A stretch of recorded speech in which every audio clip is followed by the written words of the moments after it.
Coming to you from the Hudson Media Group studio, this is Talking Politics, and I am the Professor Fernando Uribe. Hope you all have a wonderful Veterans Day as we salute the brave men and women who make our lives possible each and every day here throughout the US of A. Now, there's a lot to discuss, so let's get started. Here's what I'm thinking about right now. Folks, as a continuation from last week's opening monologue, in Trenton, I was happy to see that hearings have begun within the legislature as it pertains to the legalization of recreational marijuana for anyone over the age of 21. Now, let me just give you some context once again, in case you're not familiar. Now, by a margin of 67% to 33% on Election Day recently, New Jersey voters overwhelmingly told Trenton how they felt. And unfortunately, though, I cringe now because now it's up to the legislature to get this right. And as I've told you before, chances are they probably won't. Now, if the past is any indication, Trenton will probably continue to be somewhat tone deaf when it comes to spending. And as we all know, they salivate at the mouth when it comes to taking in new revenues. And of course, doing it in a responsible manner. I mean, think about it, folks. We saw it with the gas tax, first one that was implemented in 2016, and the one implemented this past September. In addition to the new toll increases, especially during a pandemic, along the Garden State Parkway, the New Jersey Turnpike, and the Atlantic City Expressway. And of course, one of the things that really boggles my mind is that during COVID-19 and during the impact of this pandemic, it seems ridiculous to make New Jersey more expensive than it already is for the residents that live here. Now, with the new state budget recently signed, it's become painfully clear that Trenton isn't even remotely interested in looking out for homeowners or even citizens. Now, again, for the record, I don't have a vested interest in marijuana because I've never smoked it, nor do I care to, and I never will. Now, I don't judge anyone, but it's really not for me. I prefer a good glass of wine, on any evening of the week. Now, listen, one of the things, folks, that I think is important to sort of take into context here is the idea that, listen, I've worked in the criminal justice system, and I did so for 10 years before entering academia. And I saw firsthand the impact of draconian marijuana laws when I used to visit the Hudson County Jail in Kearney and the Essex County Jail in Newark, when I sat down with probationers, clients, and defendants collectively. Now, I saw how catastrophic marijuana laws have been to them. It ruined their lives for, quite frankly, something that is harmless. Now, this has been my bone to pick with Trenton for many, many years. I remember even writing a paper on this topic during graduate school, and I remember even being viewed by some of my peers as being too radical. No, folks, I'm just too rational.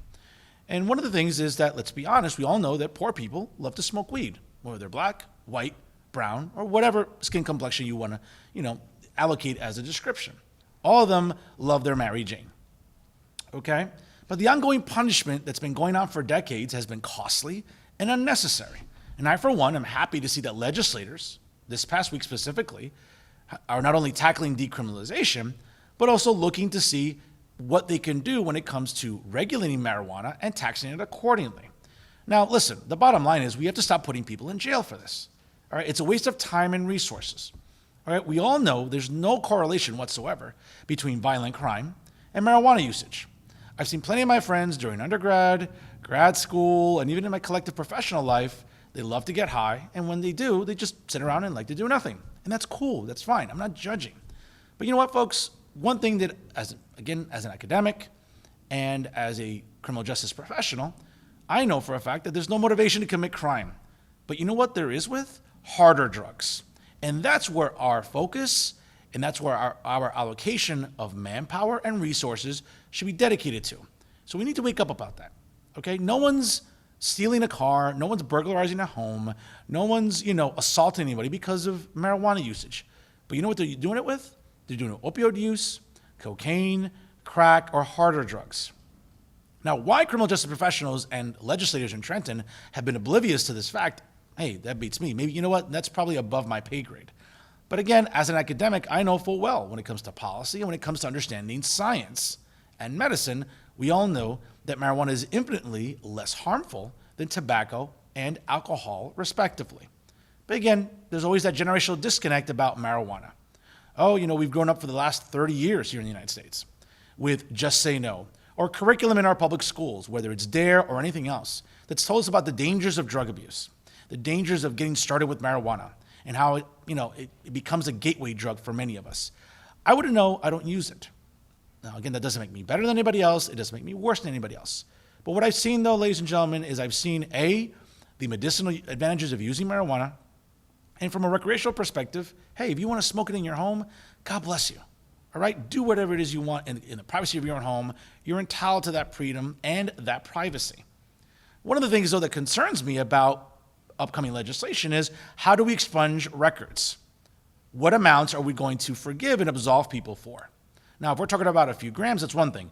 Now, ladies and gentlemen, again, I don't want to sound completely antiquated here, but if we're going to decriminalize 5 pounds, I mean, what you're doing right now is absolving a trafficker, okay? And I'm not sure that's exactly what this law is supposed to be at. Now, again, herein lies the problem, and this is where we're going to see a bunch of disagreement among legislators in Trenton. What exactly constitutes a fair amount to expunge someone's record is up to debate, and we saw that this past week during the preliminary hearings in Trenton. So whether it's my students or someone older, they deserve to recover their life due to unnecessarily harsh sentencing. I mean, I'm glad here in Hudson County, for example, that State Senator Cunningham, out of the 31st Legislative District, which covers Bayonne and the southern part of Jersey City, along with State Senator Ronald Rice out of Newark, are being proactive about decriminalization. But also, I side with State Senator Brian Stack, who also happens to be the mayor of Union City, where I live. And again, he's concerned about the quality of life with the legalization aspect of it. And so am I. Listen, I don't need every block around me smelling like marijuana. I mean, it was fine at my frat house, in New Brunswick at Rutgers University, but, back in the day. But now, as adults, I really don't need that walking around every single block in Union City. So to the legislators, I urge you, please get this right. Again, as I fear, Trenton will F this up again, as they tend to do with any new revenue streams. And again, when it comes to regulation and taxation, listen, if you're not going to make it affordable, what incentive are you going to have to want to buy it from a dispensary that is regulated by the state of New Jersey? Again, if it's not affordable, the black market will continue to thrive. And if the goal is to create a new revenue stream, as Governor Phil Murphy said when he was running for governor in 2017, and many legislators have also said, which include State Senator Nicholas Scutari out of Union County, well, then that's great. Hey, it'll help fund our public schools, which, as we all know, many districts are drastically underfunded, as well as maybe filling in some budget holes. But if it's just going to be used for feel-good projects and for more pork in our state budget, then it's defeating the purpose. And this is where I have a problem with Trenton. I hope I'm wrong here, but in the weeks and months ahead, like I said, it's one of the things that, for a quarter of a century, the legislature and one specific party have shown me conclusively that they're atrocious with money. Well, actually, my money, not theirs. And that's something to keep an eye out for. And that's what I'm thinking about right now. And now to some local stories for your consideration. And let's start off in Union City, where I want to take this opportunity and salute the Union City Police Department, all the brave men and women in blue serving there, and more specifically, the Union City Local PBA number 8, where I got to speak with Detective Steve Molina and Officer David Taffer last week as we discussed our current partnership during Breast Cancer Awareness Month to raise money for the American Cancer Society, and more importantly, making strides against breast cancer. You'll be happy to know we raised over $3,000 during our collective efforts, and even during COVID-19, even though it was a struggle, we still found a way to have a fundraiser, sell shirts, and raise money online collectively. At this time, once again, I want to thank the Union City Police Department and the Union City Local PBA number 8 for their cooperation and, once again, their partnership during Breast Cancer Awareness Month. Here are some highlights of our conversation recently right in front of the Union City Precinct at City Hall in Union City. Hi, everyone. It's your favorite professor, broadcast journalist, and philanthropist, Fernando Uribe, staying right here in front of the Union City Police Department, along with Detective Steve Molina and Officer David Taffer, representing the Union City Local PBA number 8, as we partner together throughout the month of October to raise money for the American Cancer Society and, more importantly, the Making Strides Against Breast Cancer campaign. Together, we raised over $3,000 to do our part to raise awareness about breast cancer all throughout Hudson County and more specifically here in Union City. Once again, I want to thank the Union City Local PBA number 8 for their assistance throughout the month of October for a professor's quest to save breasts. And since 2008, this campaign has raised over $50,000 to benefit, once again, the American Cancer Society. At this time, I'd like to hear from Detective Steve Molina and David Taffer for their efforts throughout Breast Cancer Awareness Month right here this past month, October. Once again, I want to thank the brave men and women of the Union City Local PBA number 8 for partnering with the Professor's Quest to Save Breasts in 2020. And here to talk about the importance of breast cancer awareness is Officer David Taffer. Thank you, Fernando. This year, the Union City PBA was able to raise at least $3,000 for breast cancer awareness. Due to the pandemic, we weren't able to raise more as we usually do in other years. But we're always out here spreading the word and giving awareness to breast cancer. Officer Taffer, thank you so much. And now let's hear from Detective Steve Molina. Thank you, Fernando. Once again, I just want to say a big thank you to you for partnering up with us this year. We couldn't have done this hard work without you. A big thank you to Chief Michelle Luster. Thank you to Mayor Brian P. Sack for allowing us to participate once again in fundraising on 49th Street and Bergline Avenue. We'll be out here next year doing this all over again and hoping to raise a little bit more. Once again, gentlemen, thank you so much for partnering with me this year. We're all doing our part to defeat breast cancer once and for all. At this time, I want to take a moment and myself, along with Officer Taffer here and all the members of the Union City PBA Local Number 8, I would like to present Fernando Uribe with a Partnership Appreciation Award certificate for this year's 2020 Breast Cancer Awareness. Wow, that's amazing, gentlemen. Thank you so much for this. And all I can say is, I say it repeatedly on all my media programs, the Union City Police Department is indeed the best police force in the state of New Jersey. And I can't say enough about the hard work that these brave men and women in blue commit to themselves each and every day here in the city of Union City. So I want to thank you for this honor, and I'm very privileged and grateful to be partnering with you not only in 2020, but for the years to come to do our part to help defeat breast cancer once and for all. Without a doubt, the hardworking men and women in blue of the Union City Police Department are to be saluted every day of the year, as I'll continue to announce that they are indeed the best police department in the entire state of New Jersey. Not just for what they're doing for breast cancer awareness, but how hard they work to preserve the quality of life for Union City residents each and every day. I salute you guys and girls over there at the Union City Local PBA number 8 for your help this year during the Professor's Quest to Save Breasts, once again to benefit the American Cancer Society and making strides against breast cancer. And now to another local story that should really catch your eye, and a nice job by Terry West from the Jersey Journal for her report on this story. Now, apparently 2 North Hudson restaurants are seeing outbreaks, and Jersey City is cracking down on bars and specifically who they construe to be bad actors during COVID-19. Now, at least 2 Hudson County restaurants were shut down due to coronavirus outbreaks last month, and a Jersey City bar had its liquor license suspended for COVID-19 regulation noncompliance, according to local officials. Now, municipalities across Hudson County have steadily seen an increase in coronavirus case numbers for more than a month.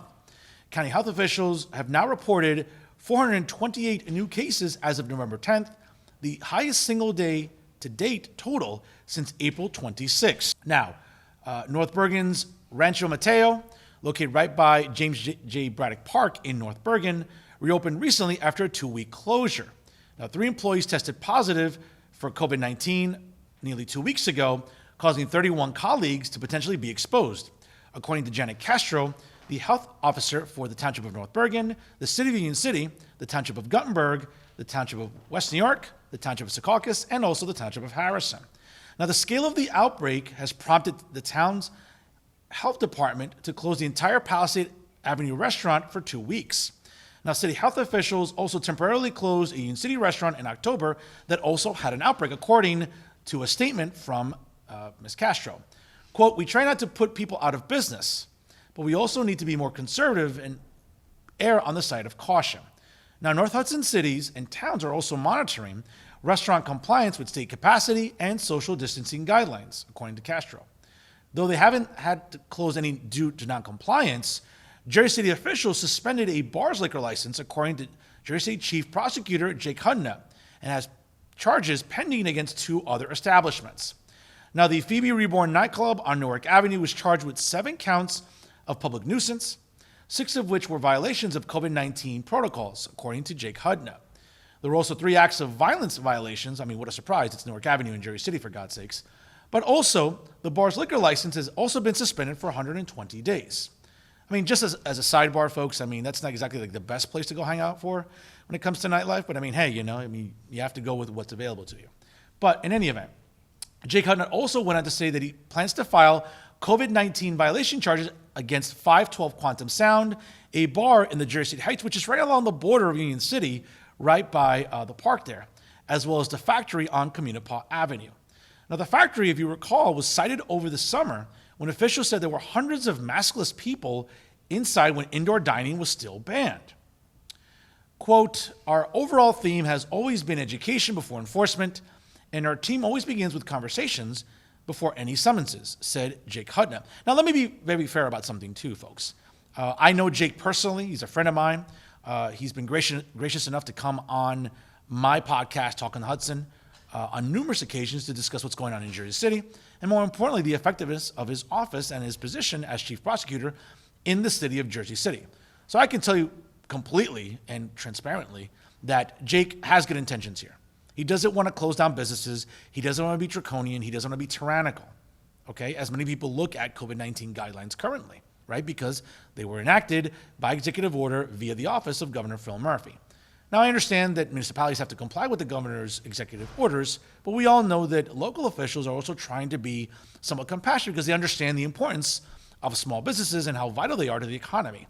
So I know that Jake, aside from being a brilliant lawyer, he's very commonsensical. So he understands the need to, engage in enforcement and obviously follow the rule of law, but he also understands that residents in Jersey City are limited. So when it comes to these sort of acts, I know he's going to be very judicious, and he's also going to be very cautious. He's not going to just be impulsive and act right away and just suspend liquor licenses or, issue summonses unless they're warranted. So let me just put that out there for the record. Now, again, Mayor Stephen Fulop went on to say this past week that Jersey City believes that targeting the bad actors will be more effective than a curfew, though he isn't enforcing, a new 10 p.m. statewide indoor dining curfew. Now, Mayor Fulop has gone on recently on social media. He's been critical of the curfew itself, saying it will likely do little to curb the virus's spread. Now, the mayor wanted to say, quote, we know that this is a really hard time for bar and restaurant owners right now, and we want the ones that are following the rules to know that we have their backs. We also want to see them continue operating. Now, folks, again, shout out to Terry West from the Jersey Journal for her report on this story and really the details here, I think that have to be given some context. Ladies and gentlemen, listen, whether it's Rancho Mateo in North Bergen, which is a great establishment, by the way, which I thoroughly encourage you to visit because it's great food. I'm half Colombian, so, I'm going to be biased here. It's amazing food, pretty good-looking, servers there, to say the least. But also, it's a nice atmosphere. So whether it's for family or going out after happy hour or just meeting with friends, it's a great establishment. It's a shame that they did get shut down for 2 weeks, but hopefully they'll take this opportunity to, again, A, learn their lesson, and B, be more proactive when it comes to enacting the regulations that we need to make sure that that great establishment continues to thrive in the township of North Bergen. Now, as far as the establishments in Jersey City, as I said before, I know that Jake Hudson and Mayor Stephen Fulop, who I often have disagreements with, are doing what they feel is in the best interest of Jersey City residents, and they're also acting in the best interest of Jersey City bar owners and the owners of restaurants as well, because they don't want to see it shut down. Okay? It's a vital component to the economy in Jersey City, whether it's in downtown Jersey City, whether it's in the Jersey City Heights, whether it is on the south side of Jersey City, whether it's wherever it is, the General Square area.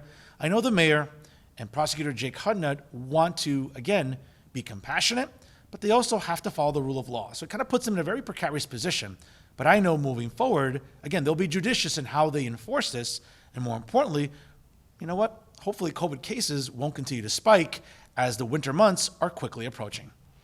Also, as a continuation from my opening monologue, it was great to see legislators, specifically here in Hudson County, from the 31st, 32nd, and 33rd legislative districts being in Trenton this week to talk about marijuana legalization and, more importantly, bills that are trying to be advanced on both chambers of the legislature. Now, shout out to Amanda Hoover with New Jersey Advanced Media for her report on this story. Now, lawmakers this past Monday have advanced bills that will implement legalization of marijuana and end many arrests, moving swiftly to reform marijuana prohibition in New Jersey after voters on Election Day voted overwhelmingly to pass a referendum to legalize it. Now, committees in both the State Assembly and State Senate approved implementing the legislation titled S-21 and A-21 following simultaneous hours-long hearings. Now, it largely mirrors previously passed legislation introduced by State Senator Nicholas Scutari, a Democrat out of Union County, to legalize marijuana ultimately. Now, when lawmakers failed to muster up enough votes in 2019, they moved instead to put it on the ballot, which they did in 2020. As I discussed, it passed overwhelmingly on Election Day. Now, the legislation is necessary, though, to implement the referendum itself, which amends the state constitution. Now, the bill aims to guide a licensing process and regulate how marijuana will ultimately be sold here in the state of New Jersey. However, though, racial justice advocates have expressed frustration with the bill. While the legislation sets aside 15% of licenses to racial minority applicants and another 15% to women and veterans collectively, it did not direct tax revenue from marijuana sales back into communities hurt by the drug war. Said recently Reverend Charles Boyer, the founder of the racial justice group, Salvation and Social Justice, said, quote, what this market does and the way it is written now is give 70% of the licenses, the finances, and the economic windfall, quite frankly, to white men. Now, he said this during testimony at an Assembly Committee on Oversight Reform and Federal Relations hearing. Now, Sarah Fajardo, the policy director for the ACLU of New Jersey, also questioned the lack of racial justice commitments and asked for, quote, explicit wording to show tax investment in communities during the Senate hearings. In addition, she said, quote, we need to let the marketplace get off the ground. In addition, once again, State Senator Nicholas Scutari said the following: my Republican colleagues could probably agree we don't want to overtax and overburden a product before it is even sold, because we already know it's competing with the black market. My number one priority is to get rid of drug dealers. If it's overpriced, guess what? No one will buy it.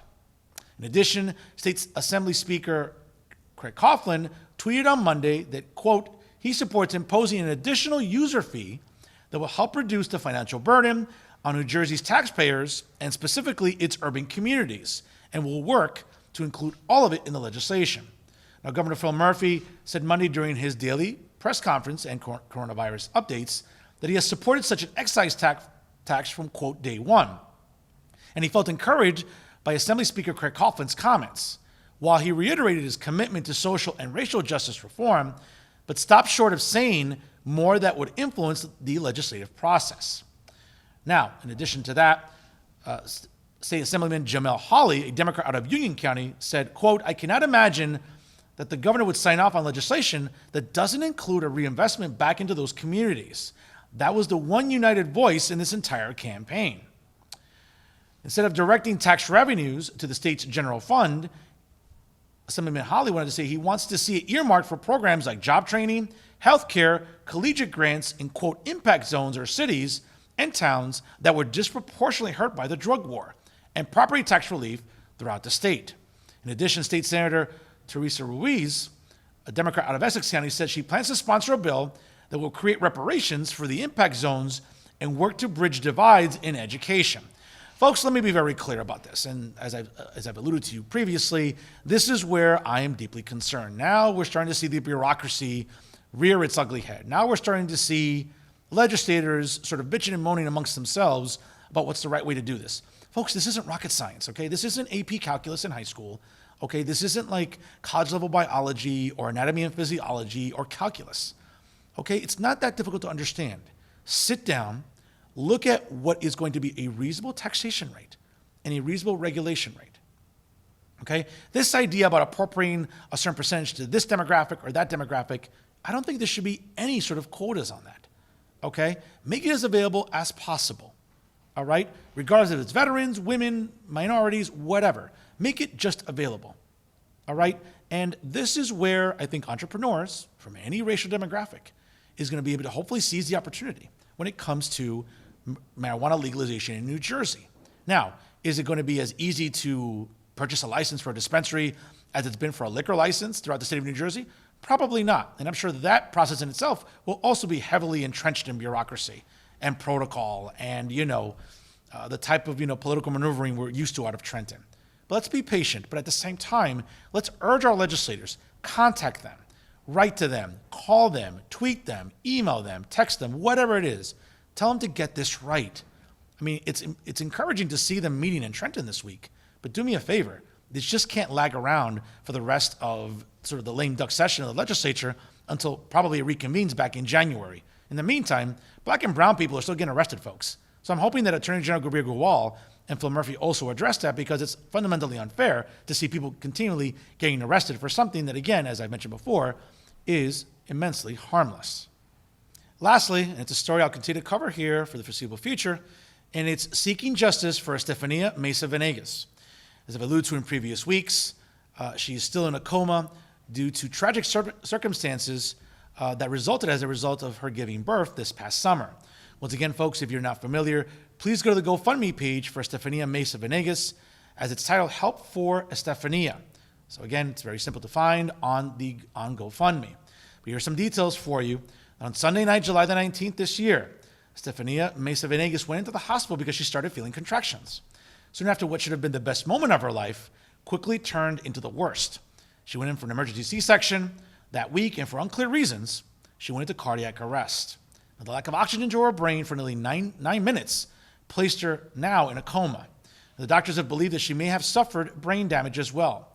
Fortunately, Stephania does not have health insurance, and the medical bills are starting to really pile up. And quite frankly, they're becoming astronomical. Now, the goal of the GoFundMe page is to raise enough funds to transfer her to a hospital that has the best neurologist to help her. And hopefully, ultimately, it's going to be able to give her family the best resources possible. Now, in addition to that, it's about giving Stephania a fighting chance. Now, the goal on the GoFundMe page is currently $100,000. You'll be happy to know that as of today, it's at $62,703. So every little bit helps, folks. So I hope you do consider that. Now, again, we don't know exactly what's caused this, but the Hoboken University Medical Center has a lot to answer for. And this is something that, cannot go unnoticed. So I applaud her attorney, Samuel Davis, out of Teaneck, for taking her case and representing her family. Now, we demand answers here, and I'll continue asking them as I continue to contact the Hoboken University Medical Center, who continues to sort of keep responding to me with a no comment. Now, again, folks, justice for Stephania is imperative here. And one of the things that we're hoping for is that Stephania wakes up. Now, you'll be happy to know as an update that she has been transferred from the Hoboken University Medical Center to the Kessler Rehabilitation Center in Saddlebrook, New Jersey. I'm praying and hoping that she'll get all the help that she needs there during the recovery process. I pray for her mother, I pray for her new daughter, I pray for her husband and the rest of her family, because quite ultimately, Stephania needs answers, and she needs justice. More importantly, she needs your help during this very difficult time. As I said before, folks, I know times are tough economically for many of you, but any little bit helps. Even if it's $5, donate if you can. Once again, if you go to GoFundMe, look up Help for Stephania. That's Estefania. I'm happy to see that this story has been covered on other local news outlets, but it continues to be underreported. I'll continue talking about this on this program and for the foreseeable future, because you know what? I'm here to stand up for Stephania, her family, and for anybody that's ever suffered at the hands of what looks to be malpractice at any local hospital. We're praying for you, Stephania. We know you'll get better, and we'll see you sometime soon. And that's our show for this week. To check out all the excellent programming brought to you by the Hudson Media Group, please go to their websites, www.hmgtvshows.com and www.livestream.com/hmgtv. Don't forget to like them on Facebook and follow them on Instagram and Twitter. Also, check out the 4-time award-winning podcast, Talking the Hudson, which airs live every Wednesday night at 9 p.m. by going to www.blogtalkradio.com/Talking the Hudson. And never forget, folks, if it's unbiased, unfiltered, and unafraid, you know it's always talking politics right here with the Hudson Media Group. I'm Fernando Uribe. Thank you so much for watching.